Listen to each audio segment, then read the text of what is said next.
Well, it's a pleasure to welcome this next guest to the show. For the first time representing Australia, she takes on Cris Cyborg for the Bellator featherweight title, a Bellator 249, on Thursday, October 15th in the States, which is Friday here in Australia and New Zealand. Arlene Blencowe, welcome for the first time to Submission Radio. I know. Thank you. How have you evaded us all this time? I know. How's this taken so long?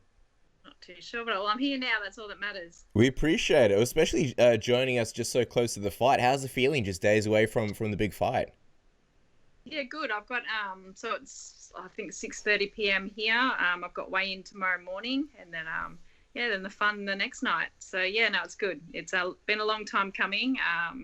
With this long fight camp, so it's good to be here and it actually be happening.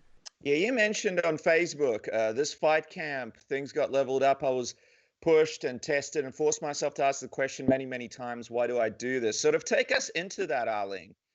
You mentioned it was a tough camp. Why was this one so much harder than usual? Well, when you're fighting someone like Cris, it's a serious camp. Now, we stepped things up. Obviously fighting, even if it wasn't for against Cris and, if it was against Julia, we were still always going to step things up because, it's for a world title. I let that opportunity slip in 2017 and I was just going to make sure that I was going to do everything I can to make sure that I'm fully prepared for this fight. That Facebook message was probably referring to more with SPYDA, the conditioning session that I was introduced to for the first time this camp. And it's what the boys, Israel Adesanya and his team in New Zealand and Alex Volkanovski in Wollongong and, a few fighters in Thailand, they all use this conditioning routine in the weeks leading up to their fight. And it takes you into a dark place and it pushes you and tests you and makes you question a lot, but it was really good and it was exactly what I needed. What exactly is so hard about the SPYDA workout? For those who have never done it, never can imagine it, what is so hard about it?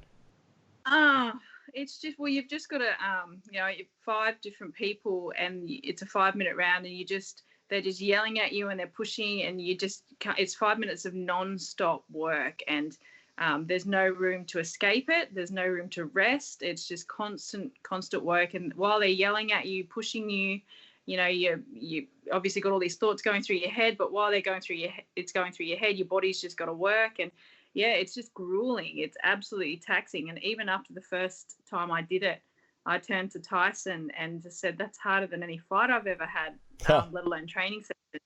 And then, and it's really hard to replicate that because, obviously even sparring sessions, they're never, obviously the fight's always harder, but I've never done anything that's harder than the fight itself. And that's it. So perfect conditioning in the lead up to a 5-round fight against Cris. Yeah, you mentioned Tyson Pedro. He's there with you, fresh off his time being a part of the Mortal Kombat movie. What's it like having him there and the team with you over there?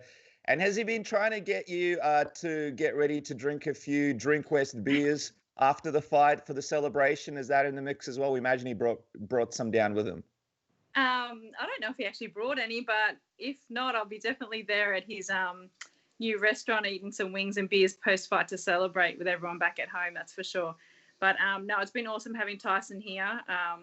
He actually was over here with me for my last title shot in 2017 with Julia that I lost by split decision. So I think for him too, this is unfinished business. Like he saw how close I was to becoming a world champion and, we're over here to get things done. And, I'm close with Tyson and, we bounce off each other. And, I'm super excited and happy that he's here with me.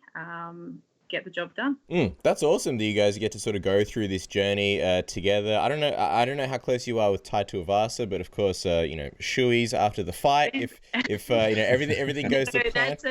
That's a no. No, I am close with Ty. Obviously, we're all from Western Sydney, and he was only messaging me this morning, so he'll be actually leaving for his fight the day we get back, so I won't be able to see him before he goes. But Yeah, that's a big no for the Shoey. That's definitely not happening. I'll drink a beer, that's for sure, and I'll promote. I mean, you're in good company. Joe Rogan said no to the Shoey as well, so powerful people don't want to do them. Powerful Arlene Blencowe. But I was going to say, you mentioned the Julia Budd fight. So obviously you fought Julia Budd for the belt in 2017. Now you're fighting Cris. What did you sort of take away from that fight in 2017 and that whole experience of fighting for a world title that you can sort of apply here? Well, yeah, Julie, like it was a very, very close fight. I feel like I should have not let it go to the judges' scorecard. So that was something that I learned. It's a 5-round fight and it's for the Bellator world title. So, this time it's a second chance. I won't be letting things be as close as that. But yeah, obviously first time I fought 5 rounds before, and Julie is a very strong opponent, and yeah, I look at what I was doing in my fight camp and preparations for that fight as opposed to leveling up for this time. And yeah, I know that when push comes to shove and we're in the the latter rounds and I need to dig deep, I know that I've got what it takes to dig deep. Obviously, a lot on the line against Cris Cyborg. A big moment, not only because you're fighting for the title again, but also you're fighting someone of Cris Cyborg's caliber, a person that's such a big household name. I'm just wondering, what matters more to you when you fight a person like Cris Cyborg? Is this the title shot, or is it the chance to go in there and beat Cris Cyborg at Bellator 249? Well, it's all of it. That world title means a lot to me. When I let it slip through my fingers in 2017, a lot went on, and I've worked hard to get back to that. So that means a lot to me. But yeah, this fight itself is wrapping up 4 career goals in one fight. So, the fight itself means everything to me. So yeah, I'm just glad. Yeah, it's against Cris. She's a fighter that I've always wanted to fight, and I've voiced it and made it very clear that I've wanted to fight her. I'm fighting for the Bellator world title again. That it broke my heart when I didn't win that. I'm fighting for a good contract that I put up on my vision board many years ago, and it's coming true. And the fact that I'm going to be a dual world champion. I've got 2 boxing world titles, and then now I'll be the Bellator world champion. So, that's a feat in itself that only Holly Holmes has achieved as a combat athlete. No other person in the world's ever done that. So for me to be up there, and do that too would be really, really cool. Yeah, that'd be incredible, especially, representing Australia as well while you do it. Not a bad thing to add as well. But I was going to say, Cris Cyborg, the only person who's really beaten her in the last few years is obviously Amanda Nunes, and previously it was just, a reign of destruction. What do you think is sort of the biggest mistake that Chris's past opponents have made when they go in there, and something that you look to sort of, change and capitalize on? They've shown her fear. And that's what she feeds off. You can see it. And you saw it in the last fight too against Julia. As soon as she sees you take that back step, or that you're hurt, or that, she's got the upper hand, she just gets another burst of energy. And she shows, she's obviously her presence. People are defeated before they even get in with her.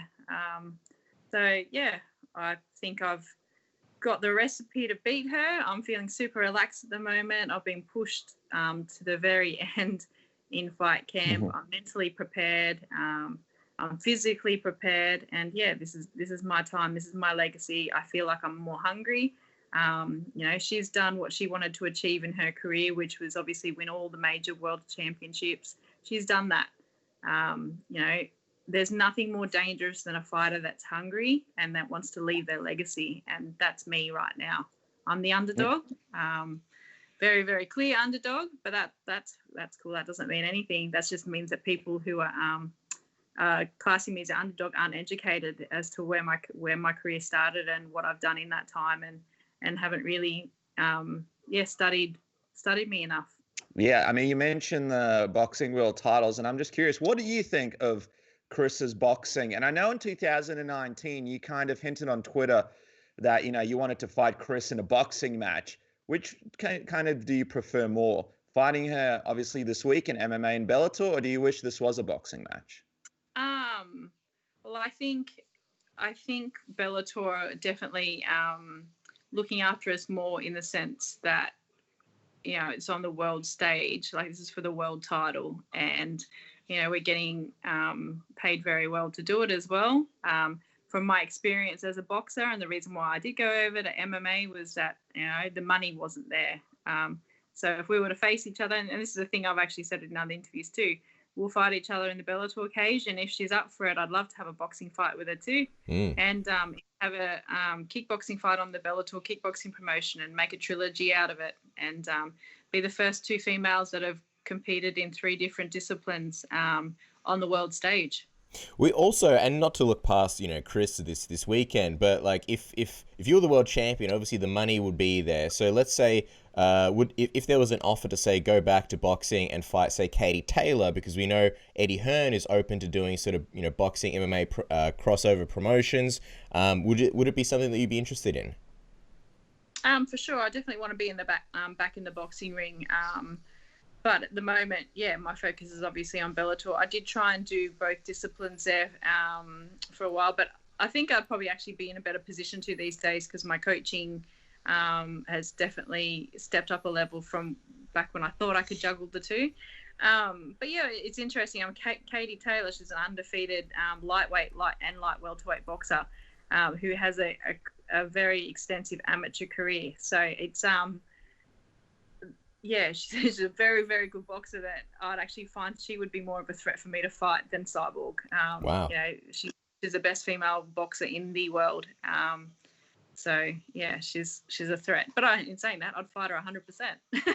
Yeah, that would be a huge fight. Very interesting to see what happens, obviously, after this fight. But just going back to this one against Cris Cyborg, we know you spent some time at JacksonWink. I'm curious, Coach Wink is someone that's been on this program many, many times before, and he's obviously prepared Holly Holm for Cris Cyborg before as well. Was he helpful with some of the knowledge that they've sort of accumulated and strategies they've accumulated against Cris when you were there? Oh, of course. Yeah. He's actually going to be in my corner on Thursday night too. But yeah, no, I was very, very lucky to have Coach, help me with a fight plan in approaching this fight. Obviously, they did, went 5 rounds with Cris, and it went the distance, and, Holly exposed a few things in that fight with Cris. And, I reckon if that fight was to go, do a rerun, Holly would beat Cris this next time. Very, very grateful to have the help from both Holly and Coach Wink with their input into, how to beat Cris. Yeah, I was going to say, what was it like working with Holly, and what sort of, I'm not expecting you to reveal your game plan, but what sort of, pearls of wisdom did she drop on you? I imagine you guys would have a lot in common as well, both with the boxing background and into MMA as well now. Well, she's the reason why I went to Jackson's. Holly was my, the athlete that I liked the most. The fact that she, was a boxer, and then she transitioned to MMA, and just how cool and down to earth she is as a person. Her biggest thing was for me just to believe in myself, like back myself, and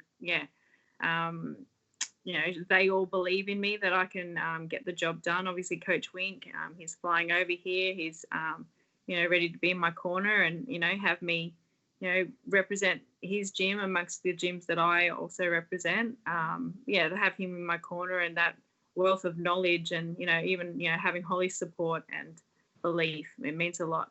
So, I'm sure they don't give it lightly. They wouldn't give it lightly either. It's not something, it's something that's to be earned. So I take a lot of comfort in that. Yeah, well, Arlene, we appreciate you joining us. As we wrap this up, just quickly, I mean, you would have sort of imagined the way that this fight goes a million times in your head, even before we got booked against someone like Cris Cyborg. Give us the prediction. How do you see yourself winning at Bellator 249?